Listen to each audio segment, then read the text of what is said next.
So for centuries, people have fantasized about playing God by creating artificial versions of ourselves. From Mary Shelley's Frankenstein to Hal in Stanley Kubrick's 2001 and Ava in Alex Garland's Ex Machina, this is a dream reinvented with every breaking wave of technology. And with AI, the wave is a big one. The AI we have is already smart, at least in some ways. But could it ever be conscious?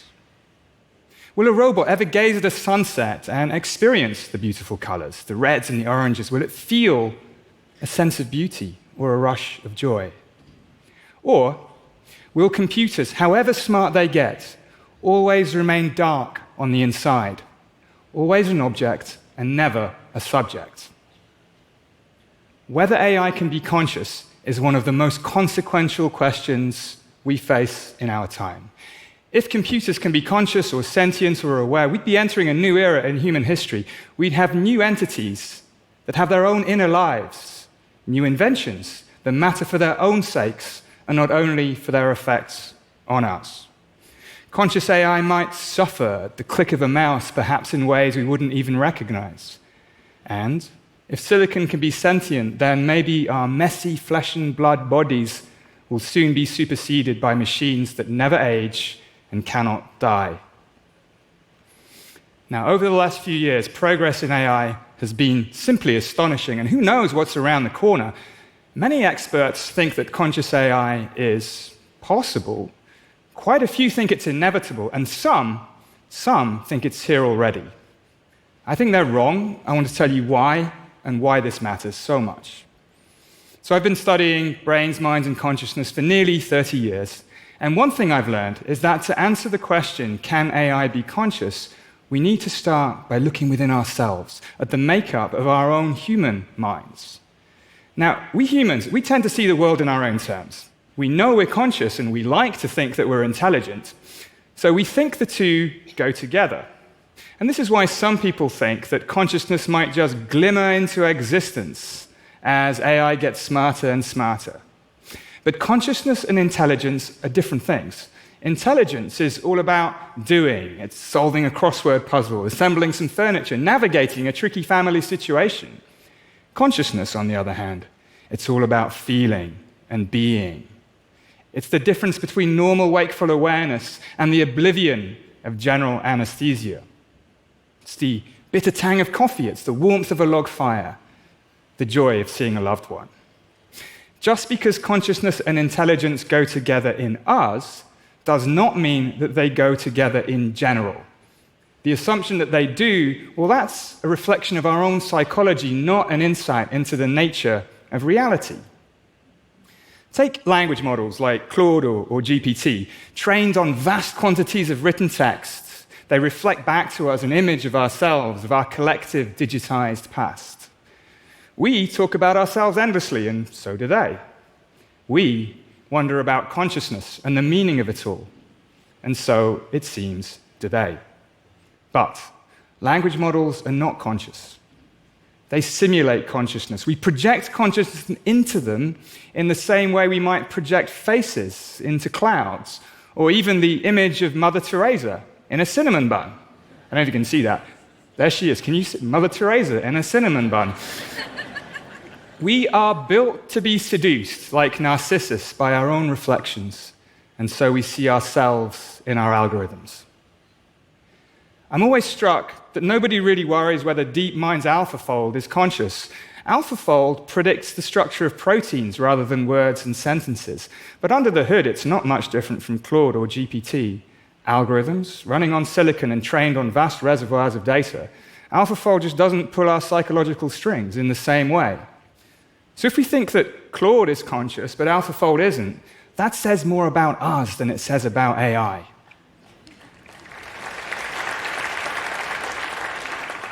But how can I be so sure those systems like Claude or GPT aren't conscious? Well, nothing's for certain sure when it comes to consciousness, but the very idea of conscious AI depends on a deeper assumption, a kind of myth, really. And this is the myth that the brain is a computer that just happens to be made of meat rather than metal. Now, consciousness in this story is a special algorithm, a collection of computations that just happens to be carried out in the wetware of the brain in us, but which could equally be carried out in silicon in AI. But the computer is just one in a long line of technological metaphors that we've reached for when trying to understand the deep complexity of the brain. One time, the brain was a system of plumbing. Later, it was a telephone exchange. And for the last few decades, it's been a computer. And this most recent metaphor has been extremely powerful, but it is still a metaphor. And we will always get into trouble when we confuse a metaphor with the thing itself, the map with the territory.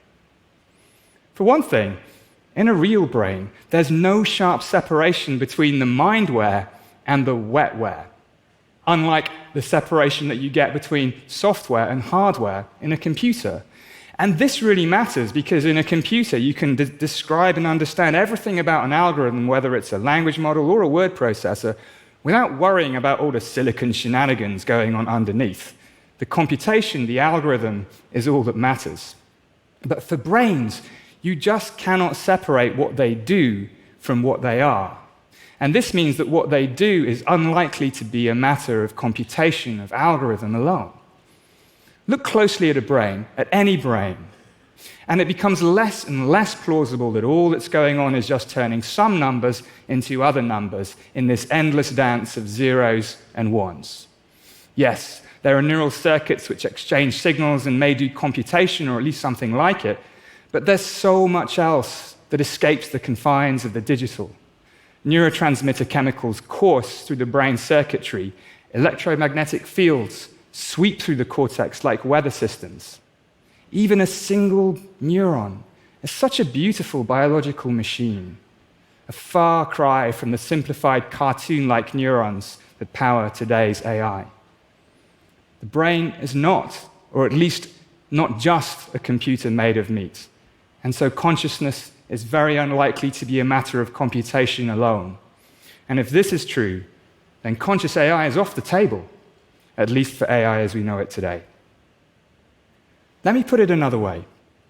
What if we simulated every last detail about the brain in some massive supercomputer? Now, if the fine details of the brain do matter for consciousness, well, wouldn't this be enough for consciousness to happen inside a machine? Well, a computer simulation of a hurricane does not create real wind. A computer simulation of a black hole doesn't suck the Earth into its algorithmic singularity. Making these simulations more detailed can make them more useful, but it does not make them any more real.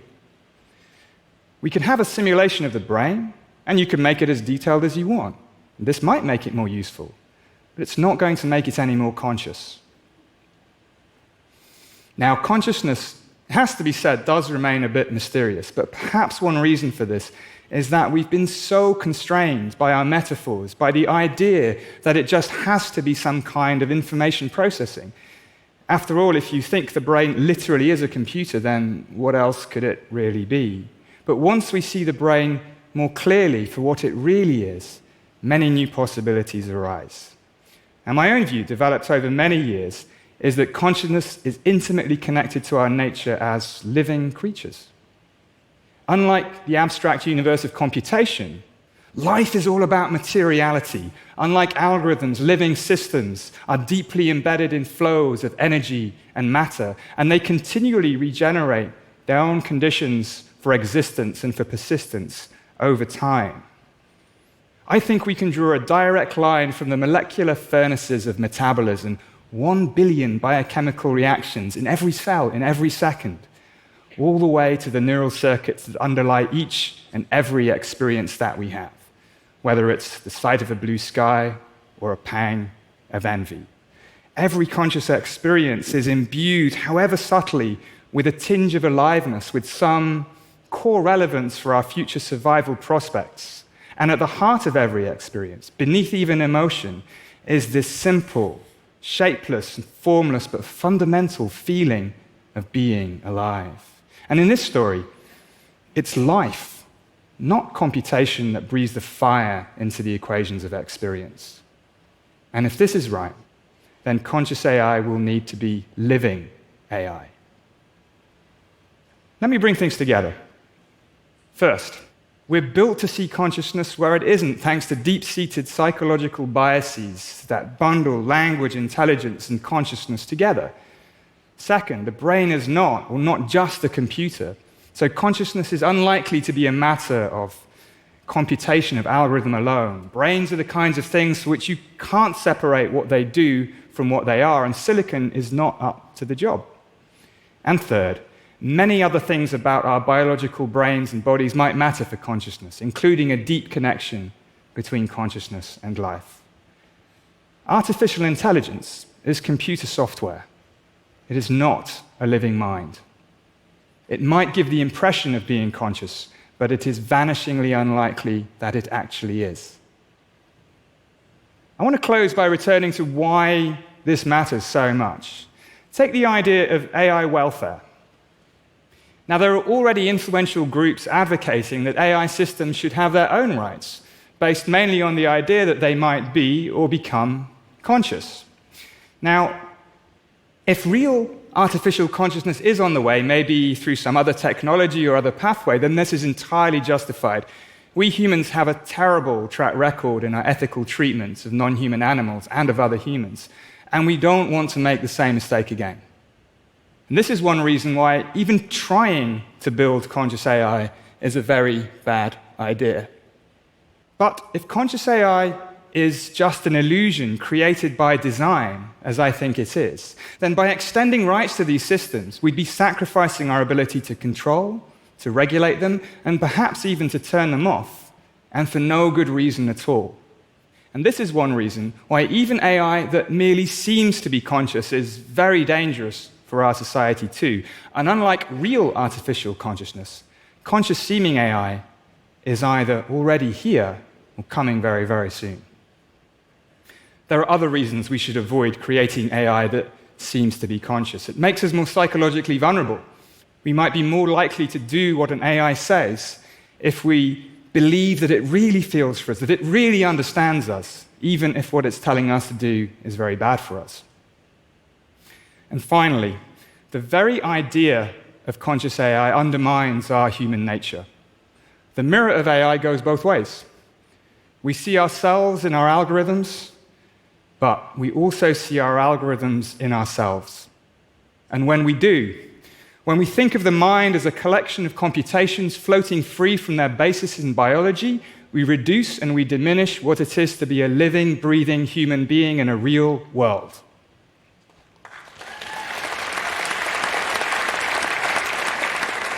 Frankenstein, which Mary Shelley wrote when she was just 19, it's often taken as a cautionary tale, a warning against the hubris of bringing something to life, a Promethean sin, like stealing fire from the gods.